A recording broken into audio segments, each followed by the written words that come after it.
Here we are once again. It is the Second Print Comics podcast, and I'm here as always. Well, I meant to bring him in dramatically, actually, but if you're watching the video, you will see that we actually have one of our great patrons with us, Eric. I think you are not our first patron, but probably our second. And of course, as always, my co-host, my partner in comic book crime, Remzo W. Martinez. My production skills need some work. I was gonna bring in Eric naturally, but he's here. You were also gonna add explosions in the background for me, but so many video episodes in, and still zero explosions. There were gonna be fireworks, which massive disappointment. I'm still trying to work on that technologically. But Remzo, how are you? Eric, how are you? You guys can just talk. It's already anarchy and chaos. So I'm doing great. Thanks for having me on.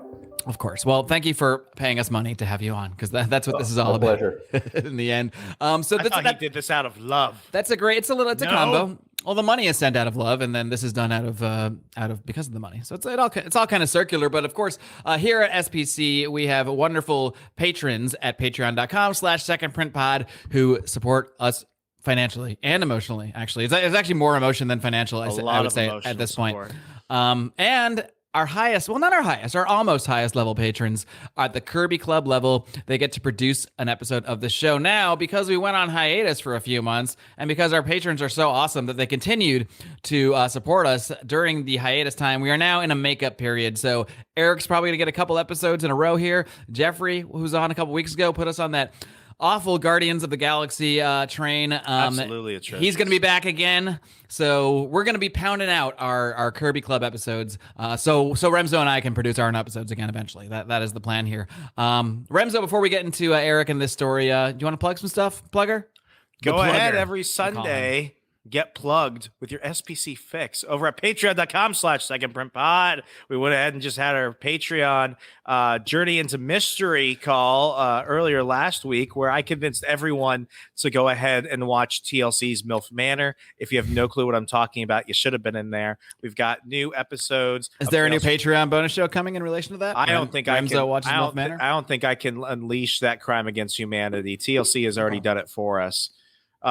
We've got Tales from the Fuck It Pile from Mark. We've got just made its return. We got Remzo versus the DCEU. All these and more every Sunday. And I went ahead and also sent out some graphic novels to some of our epic crossover level patrons. I think Eric went ahead and got Spider-Man Life Story by Chip Zdarsky.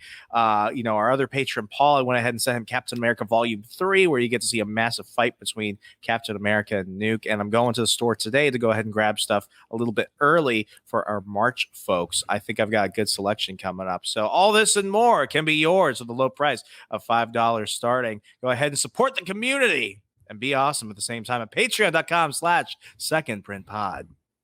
All right. Well, that being said, I will allow Mr. Eric, who I will emphasize, is a historically a pretty big figure in SPC lore, because he is the one that first got me into comics. Right. So, and now here you are, like 30 years later, not to age ourselves too much, getting me into other comics. So your role continues in my life here, Eric. But why don't you just set up this tale that you're going to send us down today? How did you first come about this story, and et cetera, et cetera? Why are you sending us on this journey? Sure. So like many of the comics that I pick up, I was first attracted to this book, which is called A Town Called Terror, by the cover. I walked into the shop, saw this book on the shelf, said, "What's this?" And then I opened it up, and I was just blown away by the art. I'll leave it up to you guys to judge. I'm not a professional SPC grader, so I'll leave it up to you guys. But I was just amazed by the art. I followed it all the way through. It's a 5-part series. I really enjoyed it and thought it was great fun, and figured I'd share it. See that neither of you had heard about it before I brought it up. No, and this is why I like not just doing this show, because part of the show is Remzo showing me weird 2000s comics that I never knew about. But also like the Ultimates, though. Like the Ultimates. I like parts of the Ultimates. But also, just our patrons setting us on these weird rabbit holes that like, not that this is even, well, it's weird in its own way. I wouldn't look, this is nothing compared to the future woke furry Guardians of the Galaxy, thanks to Jeffrey. But it's often stuff that even if I saw it in the store, I might say that looks cool, but I might not necessarily grab it. This forces me to grab it, or virtually grab it in the case today. So I'm excited to dive into this thing. It seems to me, just judging by the last couple things you've said it on, you seem to be a fan of more of the horror or I don't know how to describe this, but there's certain comics that feel like movies, and maybe that is the reason that Suspense coincides driven. with the horror genre. What was that? More suspense driven. Suspense driven, yeah. But there's like there seems to be a certain style that some artists embrace that it seems to intentionally sort of try to unveil itself in a similar way a movie would. But maybe you can elaborate on like these certain kind of stories you've been attracted to lately between this and Something is Killing the Children that you sent us down last time. Oh yeah, the panels really feel like they have a cinematic feel. The layout, the coloring. As you pointed out on Something is Killing the Children, just the way the borders are shaped, telling you that there's a flashback, that's an homage to manga. So just, that cinematic appeal, just the boldness of the colors in certain panels, and just having the art kind of drive the story, as opposed to having to read too much. Yes. We don't like the words so much. That's why we read comics. I can't even read. Words are tough. So, having the pictures there is really helpful. But it's really enjoyable just discovering a new artist too. I'd never heard of the writer or the artist on this book. Yeah, neither have I. This one is written by a fellow named Steve Niles and art by, this is kind of a cool name. It's almost like Simon, but there's a Z. There's an SZY. So I'm going to pronounce it Zymon because that's how I like to say it. Sounds very Kryptonian. Zymon Krudransky does what we'll soon discuss being the very incredible art on this book. But we are excited. We are excited to dive into it. So all I will say is, once again, Eric, thank you for your contributions. Thank you for sending us on this journey today, and we'll catch you on the next gym call. Yep, I hope you enjoy, and I'll be looking forward to listening to this call. All righty, adios. Right, take care. Bye. All right, now that blowhard's gone. He's still in the waiting room. He can hear us. He can see us. But anyway, yeah. So, Town Called Terror. Remzo, before Eric sent us down this rabbit hole, had you heard of this at all, or were you like me, just getting this off the virtual shelf for the first time? I, as longtime listeners will know, one of my favorite books for the last couple of years was Chip Zdarsky's Stillwater, and this kept getting spoken about with Stillwater, same as Something is Killing the Children. And, I like how you and Eric described it without spoiling too much. It's a cinematic horror story, which leans more on suspense. There's an obvious mystery. It's written in a different way. I think it's really interesting how Eric said that, the art style and the flow of the story, mimics or homages a lot of the manga style. And I think I didn't even think of it. That's the perfect way to describe it. This is really part of a new genre of books that has come out in the last couple of years, where it could be a limited series or it could be an ongoing series. It's by writers that are focusing on, more original concepts while also leaning more on their artists to really make it unique. I mean, Stillwater and this, while I could talk about them in the same breath, they're two very different stories. They're two very different in tone, in look, in pacing and everything, but they still carry a lot of that horror suspense. I would throw in the same realm as like Silence of the Lambs type of stuff. Mm-hmm. It's just really good. And they all feel like they could be a movie easily. Oh yeah. This could easily be an HBO Max series or something. Yeah, indeed. So that being said, we're going to dive in. We're just going to be looking at the first 2 issues. I later found out, Eric told me, this is a limited series. It was only 5 issues. So now that I've read the first 2, I can already say, like, I'm going to be finishing this. If it was 40, maybe I would be more hesitant or something. But if there's only 3 more with how this played out, I don't see how I can live with myself without finishing it. But we're going to dive right in to A Town Called Terror. And we start off with let's see, what is this? It's not a 16 panel layout. There's 12 panels, then a little bit of a longer panel layout, but it's kind of going frame by frame here, showing you images of what seems to be some kind of facility, a hospital or a morgue or something like that. And this sort of, hospital gowned figure with glasses on, these dark glasses, and a briefcase. He's holding a briefcase, which is interesting. So just going through this building to get to where he's going. Before we get to the second page, it's like this double splash page where we just see there's like these lights coming down on this. You know what? I wonder if we can do this. I can do this, right? I'm going to share my screen and just share this one panel. I'm not going to share the whole book. Oh, we're getting high tech here. Yeah. So while I try to do this for the first time, why don't you why don't you talk a little bit about what you thought about that first panel? Because that even from that first, not that first panel, but the first whole page, it just felt very much like we were saying, like the intro to a movie. Like I could almost hear like some spooky music sort of playing and setting us up in like the opening credits of a film. It reminded me of the opening of the Walking Dead series, where it just kind of flashes you. You don't really see any of the characters, but what's doing is it's trying to show you the environment. It's trying to capture the tone. You're getting very much a horror movie vibe, but before you're introduced to the characters, to the setting, to the story, what you're being introduced to is the world in which you know immediately it's cold, it's rigid, there's something going on. This is really trying to set the stage, so to speak. So as everything else comes in, you're not doing as much guesswork. You don't have to wonder what's happening. You already know that things are going to get kind of cold and frigid and not very welcoming for our characters. Well, it seems I can't actually use this technology, and I don't want to just bore the audio listeners as I try to. See, folks, we do this live. You just got to be with us in the moment. That's the fun of doing this live. It says I'm sharing this now, but you can't see it, right? No. Huh. Interesting. Unless you want to use the powers of imagination. It does say that I'm sharing this with you, but it doesn't seem my action. All right. Anyway, I'm not gonna waste all our time doing this. You see, folks, for those listening on the podcast, NPR pays like thousands of dollars for an audio journey, and we just gave it to you out of pure spontaneity.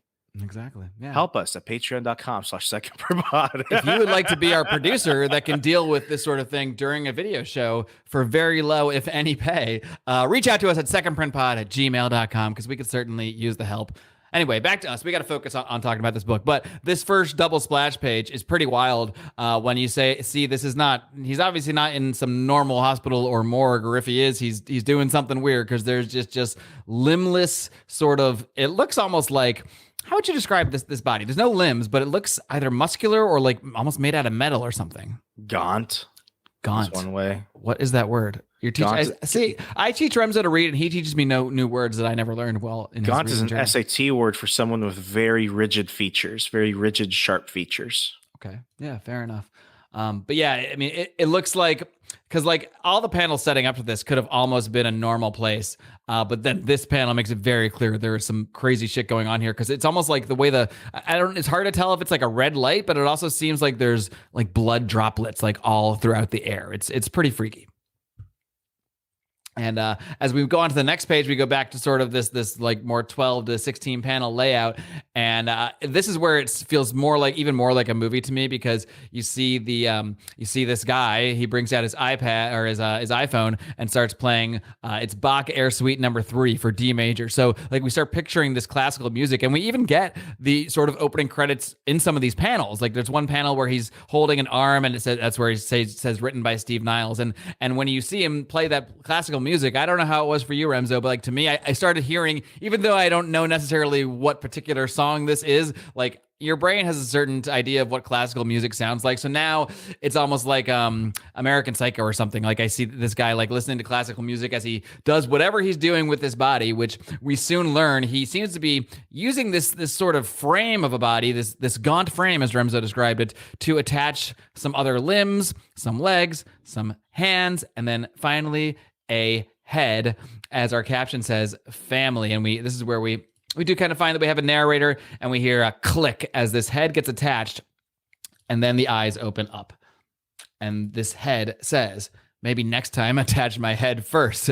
So clearly this is not the first time this has happened, that this guy has been putting back together. And then the guy pulls his mask off. I guess he doesn't need the mask anymore, because he needed his super strong mask with these goggles and everything. But I guess as soon as this guy's alive, the necessity of the mask is gone. But he just says, the power of Legos. And it's this like really old, creepy ass dude. So he says, how was my funeral? And that's kind of our intro. So what do you just think of how this scene, as you might call it, this opening scene to this sort of short film we're viewing in written form here, what did this do for you in terms of setting the stage for the story? There's a cinematic principle behind playing classic music, behind scenes of gore and violence and stuff like that. It's supposed to contrast between horror and beauty. So the fact that they're really trying to do that, like yourself, I had classical music kind of running in the back of my head to then witness the artwork in the panels just draw a complete contrast to that of something vulgar, something unnatural, inhuman, Frankenstein-esque. It's really trying to paint that you're dealing with the overall opposite of beauty. You're dealing with grotesqueness and horror, and I just love this. I'm thinking of black and white films. This is just you don't have to remake the wheel to kick off a good story. You just have to do certain parts well, and I love this intro. Exactly, and this easily could have been done. This could have been written down in a comic book script, and it could have been done in a way that wasn't particularly intriguing or it didn't really suck you in, but just the way it was done so methodically, panel by panel, making sure to really set the creepy and the contrast of the sort of classical music stage that's been set for us. It really does sort of paint the picture for us going in, not just visually, but even somehow audibly, even though we can't actually hear the book. So it really does a lot to sort of get your senses ready for what's to come. Yeah. And our narrator takes us through. He's kind of talking about the suburbs as we transition to what appears to actually be this other house. As we get, what do we get, Remzo? Same thing we get in all horror movies. We get some boning. We get some sex. We see, and I literally love in these scenes. Wow. This book is okay for kids, I would say, maybe teenagers. Like it's tasteful. This is not explicit. Tasteful. Yes. This is not incredibly explicit, but man, the art in these pages, like this couple is in bed, but you just see this. It's almost like Sin City-esque. It's not necessarily black and white, but they're definitely like darker grayscale tones on most of it. And then you see just these like the red of these roses. And then the red of the roses, as this guy opens our sort of titular character here. I just like the word titular. Opens the windows. And then we see the same sort of red coloring that was in the original scene, that's in these roses that we see here. And then when we see it behind these guys as they bust into this house in a 2-page spread, again, with these super creepy masks, shooting guns with something. We see them shooting right away. And there's not much of a fight here. This guy just gets shot in the neck with what seems to be a dart of some kind.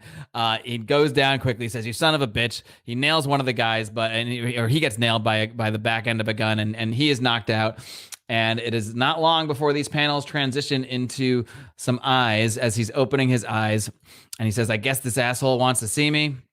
And he's in a van now. And again, like, I'm describing this, but you really have to see the art, which I'd love to share some with you if I understood the technology of StreamYard, maybe next time. You really got to see the art, how it is laid out. And what continues to stand out to me is these color schemes. I mean, especially the use of the color red, but the way they that the artist kind of does this. I don't know how to describe it because it's not black and white, but it's just in a very sort of. I think you said it correctly earlier. It's more of a grayscale. Yeah. But then there's like certain elements, like the red showing like where they're going on the map. There's also, he transitions to a helicopter at one point. So this is quite a journey. And you also see like the little things, like the lights of the cars are actually yellow. So there's like little distinct colors as he's sort of traveling through what is otherwise a fairly creepy journey, and obviously journey that he doesn't really want to be on. This reminded me of House on Fire, which we covered a couple weeks ago by Matt Battaglia, where he uses a distinct color palette of grays, blues, blacks, and orange, like a blood orange, to contrast it. So that reminded me a lot of this with the red roses, and then with the grayscale-esque background to differentiate between like the inanimate objects of the room and also the people. Yep. So this guy, Henry, he finally gets where he's going. And although he's not happy to be here, he's not exactly panicking or surprised. He kind of seems like he knows what's going on. He says, "Hello, Carter." Carter is the guy that sort of pieced together the older guy in the beginning. He says, "Hello, Carter, you've aged." He says, "Hello, sir, there are clothes for you in the car." So they know each other. They go way back. And as Henry's changing in the back of the car, he's like, "So I suppose my father wants to see me?" "Your father has died, sir. That's why you've been summoned." And he said, "Oh, dad, huh? Again?"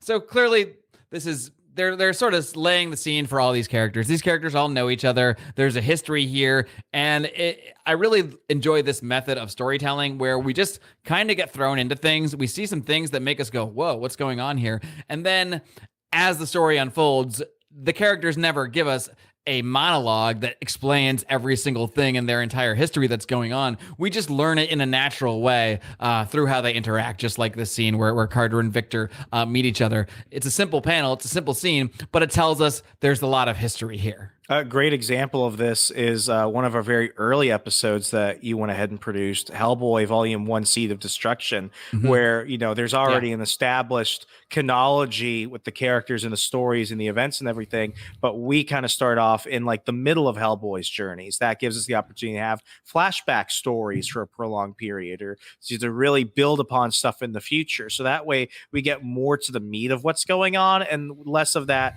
classic start from ground zero build up type of stuff. Yeah, I think Hellboy is just one of the best examples of universe building around, because they start you off in an important part of his story, but they also make you acutely aware that there's like 40 or 50 years of backstory here that they reference. So in a similar way, you learn just by the references, by the natural references to the history from these characters, instead of them having to do a whole here's the 40-year history of Hellboy. But at the same time, it's why Hellboy can basically, there's always going to be Hellboy stories to tell, because even if you killed the character as he stands now, you've got 40 or 50 years to pull stories out of. So there's always new Hellboy stuff you can do, which is just awesome. But anyway, enough about Hellboy. We are talking about A Town Called Terror.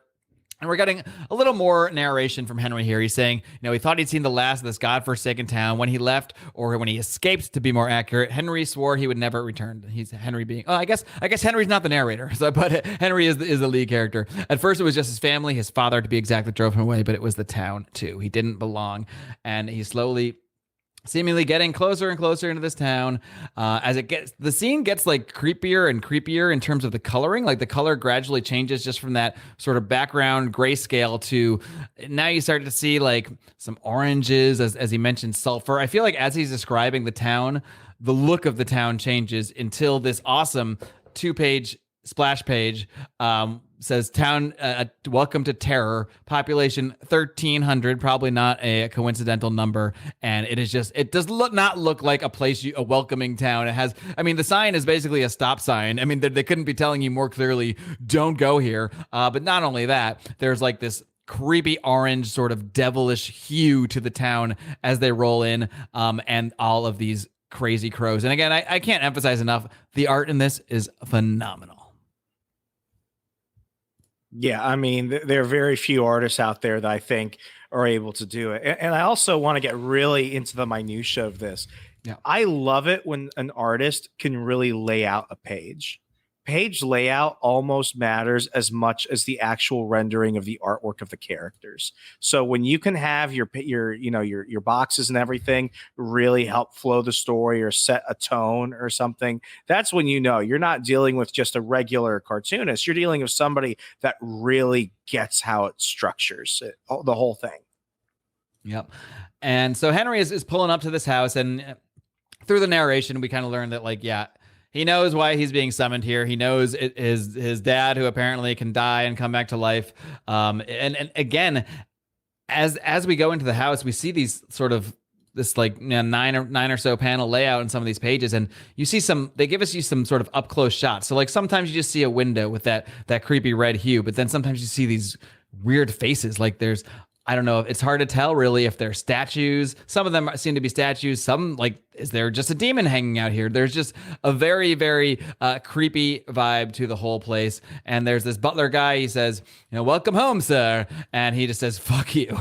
He wants nothing to do with this. So you can tell he's not struggling. He's going along with this because it's kind of understood that he has to do this for whatever reason. He has to go show up in this town, but he doesn't want to. But it's not the kind of thing where he's being physically held. He just kind of knows it's clear from the background here, whatever the connection is here, he has an obligation to his family that whether it's by some blood pact or the family bloodlines, he doesn't really have a choice whether to go through and continue to do this or not. But then we cut away to his wife, who doesn't know what the fuck happened because she just saw her husband get kidnapped and doesn't know what's happening. She says, my husband's missing.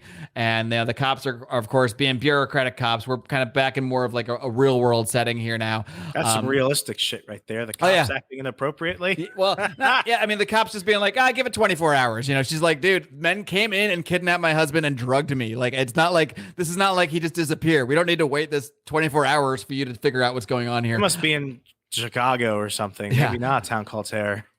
But standard stuff. Town called Terror could be a suburb of Chicago.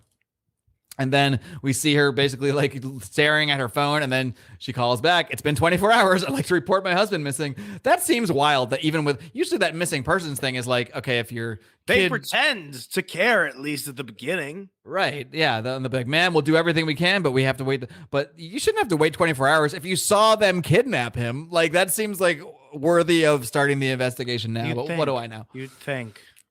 So, but this is being, this is being set up to sort of lead this parallel story that we'll see across the two issues. Where while Henry has his thing going on in the town called Terror, where he's been summoned back to, his wife is also trying to somewhat on her own, and also with the aid of this detective that shows up here, Detective Haas, to try to figure out what the fuck happened to her husband. So she kind of tells him the whole story, and they're like, so 4 men just sort of broke in and took him, and they say, but there's no evidence of a break-in, which just seems crazy because we saw the doors or the walls get busted in. So it kind of gives us the sense that there is something somewhat mystical here. And he's asking her, do you have a security cam? And he's like, well, yeah, I can look on my phone. So she pulls up the phone and says, well, that's weird. It's just static. So it's like a still image here. So whether it's through technology or some other sort of dark art, it seems that even though we saw this break-in, we saw them beat up her husband, she was there. There's no physical evidence that this ever happened. So she's kind of like, oh, you don't believe me? He's like, well, it doesn't matter if I believe you. I'll file the report because that's my job to do. But in the meantime, if you want to post some flyers around and see if anybody saw anything, like, I don't know, flyers are gonna solve this situation. So she's just kind of, and again, I love this the second to last page here. It just continues to get closer and more up close on his wife as she slowly leans into the wall, and just basically collapses. And she says, Henry, where are you? As we kind of get a close up of her rosary and her crucifix. So just a very effective page, which uses hardly any words until that Henry, where are you at the end. As you see this woman just, it's like it's finally hitting her that this is something way beyond anything she can wrap her head around, and the only thing she can really do is have some faith and cling to that rosary. So and then that's the second to last page, and then the next page she's just on the floor sort of crushed. We see that same sort of motif, and there's these rose petals, but there's also, and again, this is where it looks like it's like a statue, but it almost seems like there's like a demon perched in her room, and I can't tell if that's part of their house or not, but that's kind of part of the fun of some of this. You're like, is that thing really there, or is this a symbology of a greater evil surrounding? It's called the uncanny valley. It's an effect in artwork in which it's hard to determine whether or not something is actually alive. And they do this a lot in horror. You see this a lot in a lot of old Victorian stories where characters can't tell if something is actually looking at them or not. Like, is that painting following me? Because it's supposed to elicit a sensation of paranoia. Yes. Yeah, absolutely. So it does. It kind of made me like, wait, is that really there? I'm kind of getting paranoid for her. That's the desired effect. Yep.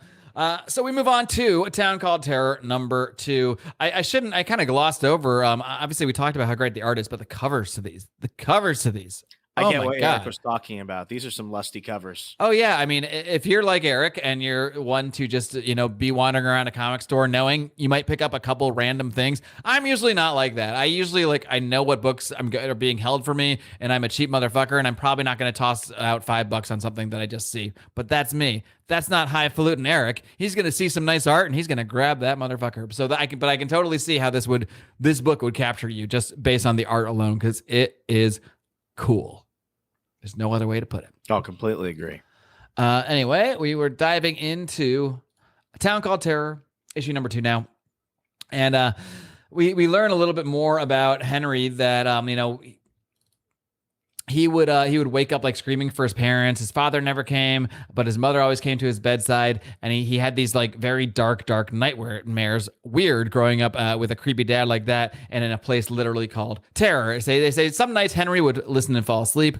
Other nights he was just inconsolable. His mother would just always say, "Everything will be fine in the morning. Everything will be fine in the morning." It seems that was what Henry himself was thinking there. And again, it does feel like almost like a Stranger Things, the way they intro the shows, because we get a new sort of intro panel a couple pages into every issue. So here we get a big splash page, A Town Called Terror Part 2. And I mean, I don't know how many times I could just say it. You need to, if you don't even want to read a word, you just got to like go to a store and open this book and see the art. I don't want to encourage that behavior. It'd be better to buy the book, help the artist and all that stuff, help the comic store owner. We all love that. But man, if you just had a book and you want to see what this art is, just pick it up, take a look, and maybe buy it too, because that would be nice. Because this art is just, it needs to be seen to be believed, which is why I was trying to share a panel with you. But man, what do you think just of this sort of, the way they not just set up the stories, but also just give you this sort of very cinematic opening, like as if this were like a Stranger Things type show. I like it when comics act more episodically than they do in straight continuity. That's my criticism of a lot of DC books. They kind of just glide straight into it as if nothing happened, as if you could just, flip one page and bam, it's issue 2 and you're just continuing on. I want to feel like it's a unique experience. If I'm waiting month for month for a book, I want to feel like each one matters, like thought really went into each one, especially the setup from beginning to end, even if you do know that there's going to be continuing issues and it's developing a longer ongoing story. So, I mean, I loved seeing this continuity in there, that they're still going to go ahead and follow a little bit of how they set the stage each issue. Indeedy. And through this narration, we learn a little bit more about Henry. He's kind of slowly walking through the creepy mansion and looking at old pictures. Some of these, man, it's the uncanny valley thing again. Yeah, It's like he kind of gives the flip off to this picture, and as we get up close to the picture, it's again one of those things where we get this up close to the picture, and it almost looks like it's alive, like it's looking back at him, like it's saying "fuck off," but we don't actually see a movement that we can detect because it's single panel by single panel. So just another example of this effect, which seems to be pretty intentional, like with a lot of this stuff. Like, is this really there? Is this really something? But the tone is such that you could believe it to be a creepy, horrible thing, haunted thing, or it could just be a picture that he's reacting to. And as Henry here is sort of walking through the house, I'm still mastering clicking between my notes and the Comixology panels here. Be with us in the moment. Yes, exactly. That's the fun of doing the shows live now.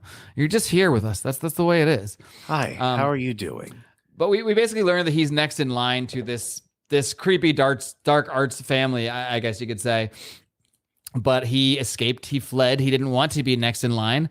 And he finally comes and meets his father, who is this creepy old guy who's drinking, again, is this wine? Is this blood? I don't know. He's drinking something red. And again, there's these little demonic... It's like a Jeffrey Dahmer sandwich. There's these like little demons. I'm not going to talk about that. There's this little demonic statues everywhere. And then this is when they kind of get down to the business. He's like, so how was your funeral? And like, Henry's just sarcastic about everything. He wants nothing to do with this shit, but he knows he has to hear him out. He's like, oh, half the town showed up. Oh, what about the other half? Have a seat. He's like, all right, enough of this fucking small talk. We have some things to discuss. And Henry is flipping out on him now. He's like, how about you start with you kidnapping me and keeping me from contacting my wife? I'd like my phone back, by the way. And he's like, well, would you have come otherwise? He's like, well, no, but that's not the point. And this guy's like, what is the point then? He says, look, I want nothing to do with you, this town, or anybody else in this family. And why would you? Why would you? This is the creepiest place on earth. He says, Henry, you're my eldest son, and you will respect the family. You are next in line to the fortune once I die, of course. And he's like, well, dude, as long as you keep coming back, you don't even need me. So, why do you need me? Just let me go, and you can just keep being reincarnated as this creepy old guy. And he just tells Henry, look, sit down. And he's demanding, like, I want to speak with my wife. He's like, well, the rules. You betrayed your family and me when you left. So he's saying, how'd you do it? How'd you come back this time? The last time was some arcane ceremony with the witches. What is this? He says, well, I asked a favor of the Franks. So again, there's like more world building here because he knows who the Franks are. He says, you actually spoke to that stitched up trailer trash. So now we're sort of still building the universe. We know that, yes, there's this creepy town, but there's not just one family. There's this family, but there's also the Franks, whatever they are. It's a town full of creepy families intersecting in various ways, and you're learning that just through a little bit of dialogue here. Yeah, lots of Addams Family vibes too. A much scarier Addams family, yes, but very creepy. And finally, Henry just says, like, look, tell me what you want. Like, let's get to the chase here. He says, well, it's your mother. She's in trouble. He's like, why don't you ask Lilith and Scott for help? Well, your siblings are less than reliable. I need someone with your skills. And he's like, look, I quit. You don't know that. So we don't know exactly what he quit, because he's saying, look, you can't quit the family. So obviously you can't quit a family, but what did he quit doing? And that's what's not really clear. Our sense is something evil, but we don't really know. And this is where creepy dad says your mother was trying to contact someone beyond the grave. Never a really good idea, Remzo. Not a good idea, Mark. No, as you can attest to, it's just not the best idea. And instead they took her. She just vanished. And he says, all right, well, I'll think about it. So that's the only way to kind of pull on Henry's heartstrings, I guess, is talking about his vanished mom. And then this is such an awesome splash page. And it's when you first get the full, really, because every time we've seen this father figure before, he's like in this weird dark light or like the half red light and his face is half concealed. This is where you kind of see him full on. One of his eyes is big and crazy. He's got these big long fingernails. He looks like what he's supposed to be, that evil old dad family. And then Henry's just like, see, this is exactly why I left. I don't need all this crap. Open the doors. I'm leaving. And he's like, look, and again, I'm going to keep referencing the way they do the colors here, but now we go back to seeing a little bit closer to the grayscale, but the red always stands out in here. Reminds me of like a Sin City as well. Very Frank Miller-esque. Yeah, the red stands out of his scarf, his little bathrobe belt here. He says, look, you can't get away this time. The town is locked. As far as the outside world is concerned, it doesn't even exist. You're not the only one with skills, you know. And he says, all right, well, then ask them to help. And then a little button gets pressed by a creepy dad, and it seems he just let him out here. So they go from you're never gonna leave this house to, all right, fuck it, go get out, because basically we don't really know how this works, dark arts or whatever it may be. He's made it clear, hey, I'll let you out of the house, but you're locked in this town. Like, you're not getting out until we figure out what happened with your mom contacting creepy spirits. So then we go back. This kind of seems like the standard format, at least for these couple issues. Once we see what's going on with Henry, we go back to his wife. She's kind of surrounded by some flyers that she did make up. She's calling this detective again, and she wants to speak to him in private. So they're at this diner. All right. And he's saying, look, I checked other cameras up and down the street, and all of them have the same static during the time you said your husband was missing.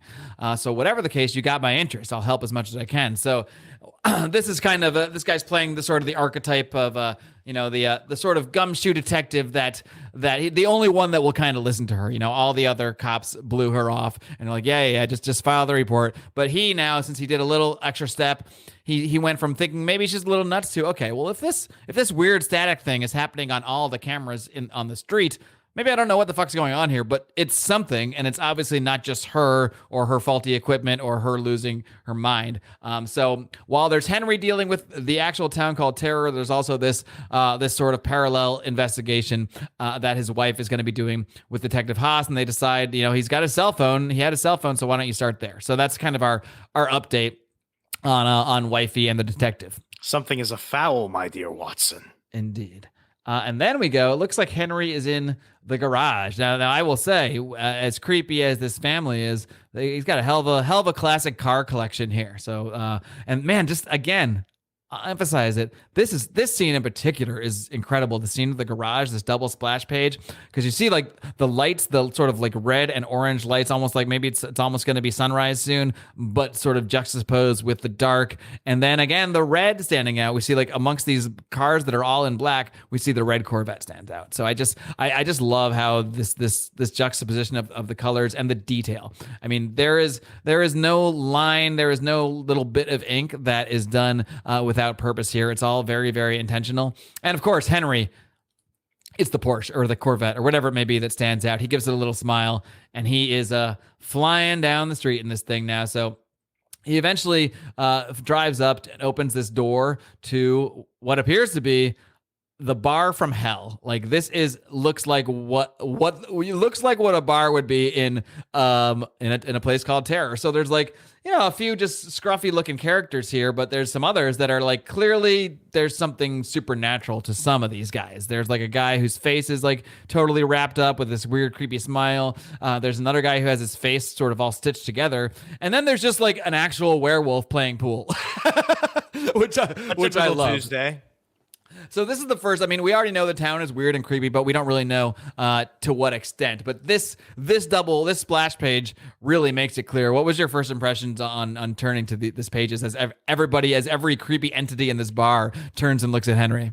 What is normal in this town? Like, what is considered just Yeah, because this is average? it's like a Wednesday night here. Yeah, because no one is shocked by anything. Everything is just going about its own business, and you're like, "What is happening? Like, where are we?" Yeah, and this is when we find out that his sister works at this bar. So he's saying, "Yeah, Dad he's so nonchalant about it. He's like, "Yeah, Dad kidnapped me. We had a great talk." And she pours him a whiskey, and he said he's gonna do. He said that did you hear about this thing with Mom? She's like, "Yeah." He's like, "So are you gonna help?" He's like, "Well, I just want to get back to my life." They're also referencing Scott, who's this other brother, and he's saying, "Oh, where is he?" I think he's a brother. He says, "Where is he?" "Oh, losing money at pool. You want one more?" Henry's had 2 whiskeys in the first 5 minutes here, so he's just and shit. When you're drinking whiskey next to a werewolf, may as well, right? This guy says, "How you doing, Henry? Long time." Now I wonder if this guy is one of the Franks because he referenced those stitched up freaks, and you can see this guy he's a stitched up freak if there ever was one. He's like a teenage Frankenstein almost. Yeah, he's not going to the prom with anyone anytime soon. Oh, okay, so he was trying to. Okay, so this is not Scott. This is some other guy who's just like, "How you doing, Henry? Long time." This guy's name is Bruno because Henry's kind of trying to brush him off. He's like, "Just don't talk Brunos to me are about it." always creepers in comic books. Yeah, I know. I mean, come There's on. never a normal guy named Bruno. Have you ever met a Bruno in real life? Are there Brunos in real life? I don't know. There's Bruno San Martino. That's the famous wrestler. Bruno Mars. Bruno Michael Mars. Jackson's son. Those are the 2 Brunos. That is absolutely true, by the way. I 100% Absolutely. believe that. I Side want to see a note, paternity test. if you think that you are certain that Justin Trudeau is Fidel Castro's son, wait until you dive into Bruno Mars as Michael Jackson's son. Once you look at it, you can't unsee it, and you will be 100% sure. That it's true. shit stays with you. So go down that rabbit hole as soon as this episode is over.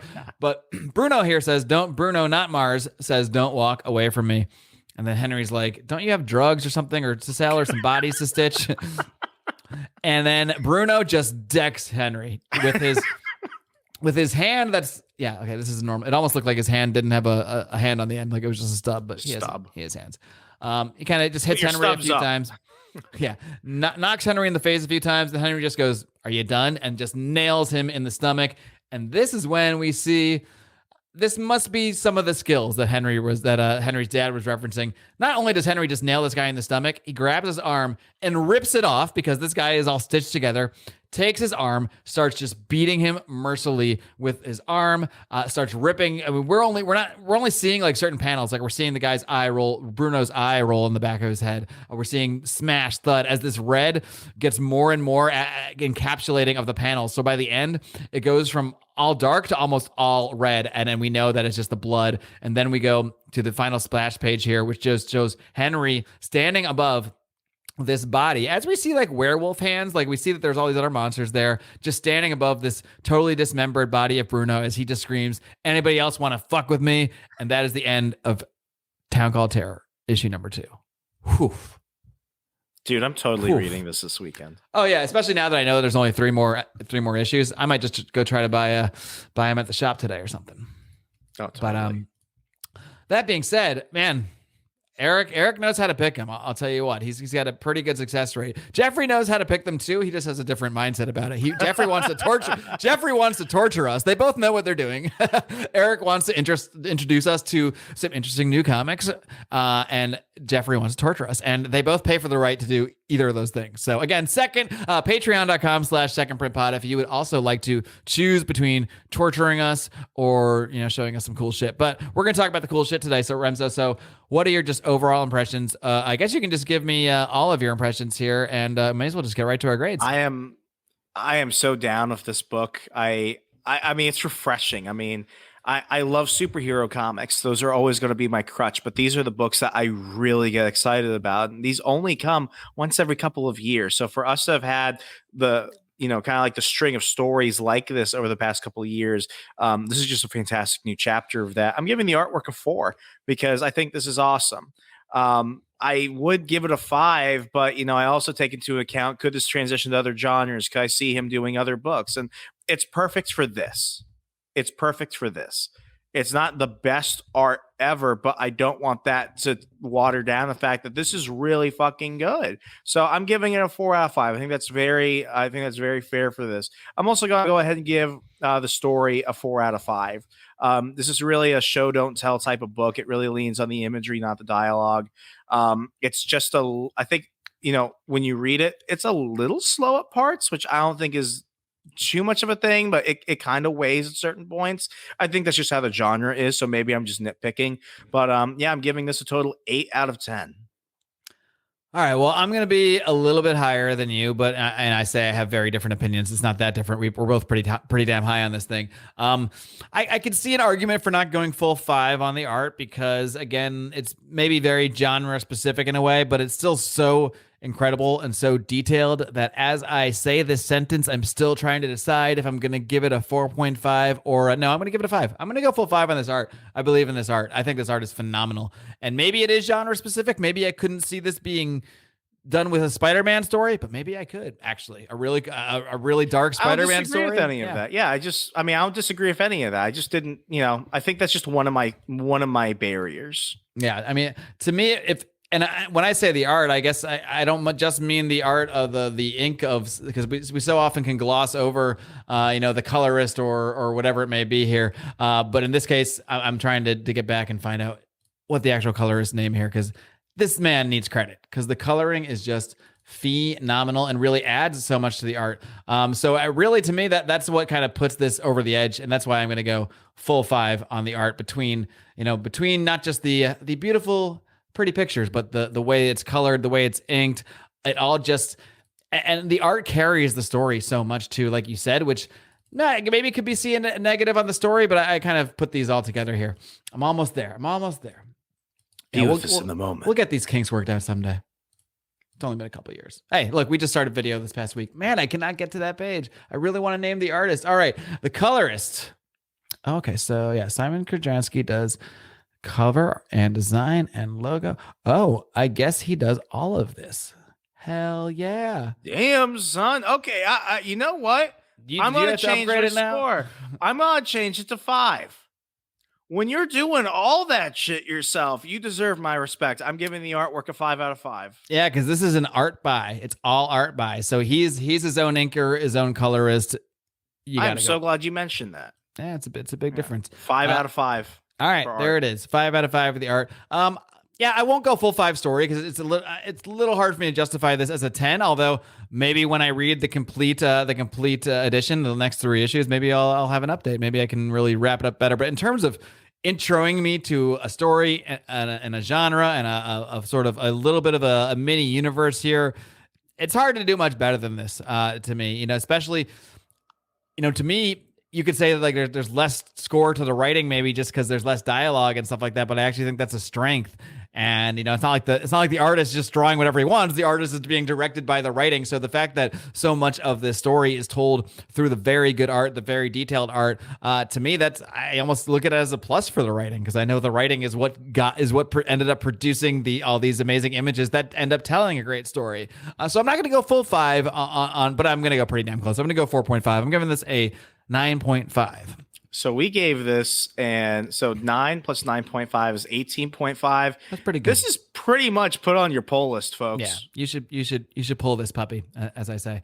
Yeah, I mean, like for me, Something is Killing the Children. That's now on my pull list. Like I'm picking up the physical book now, starting this month, because I ended up, Eric put us down. I think the first 5 issues of that. I kept plowing through on Hoopla, and now I'm caught up to present. So now I'm going to start getting that one every month. And if this were a continuing book, we might be there with this one, because this stuff is just so different. Again, it's why I like doing this show. I mean, look, this compared to this Guardians of the Galaxy 90s crap we read a couple weeks ago, they couldn't be more different. But interestingly enough, they both do represent why I love comics so much, because the fact that we can get both of these things within a couple weeks in this same genre just shows, I think, the strength of this medium, the strength of this genre. There really is something for everybody. And I think the only thing that keeps people from comics, honestly, is just stigma about them, and the fact that people associate comics with kid stuff with superheroes, but you could totally think superheroes are dumb and cheesy, and I can completely respect that.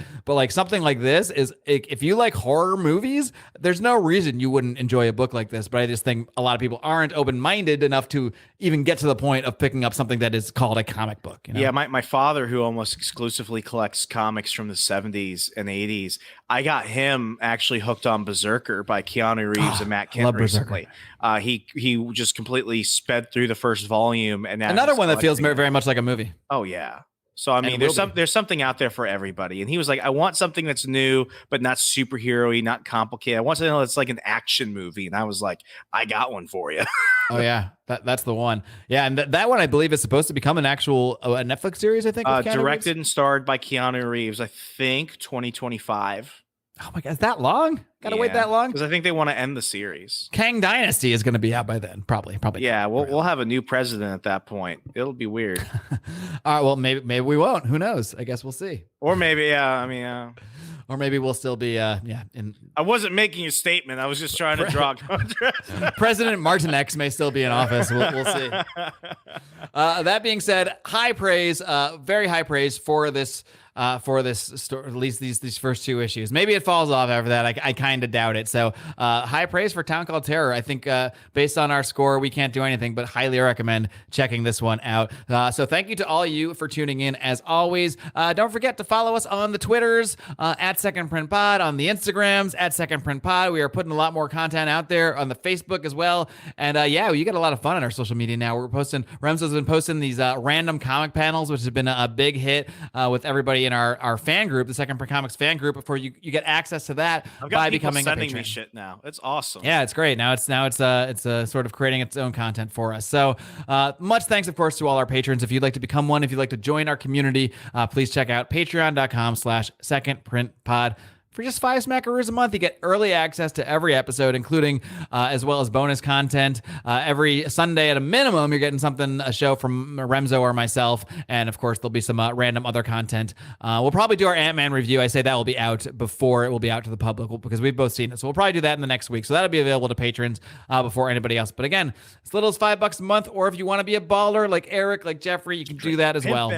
Send us down some rabbit holes. Remzo, any last words as we sign off this week? Folks, as always, if you can't do anything else, you can always do this. It's simple. It's sweet. It comes for the absolutely awesome price of nothing. It's read comics and change the world. Good night, America. Adios.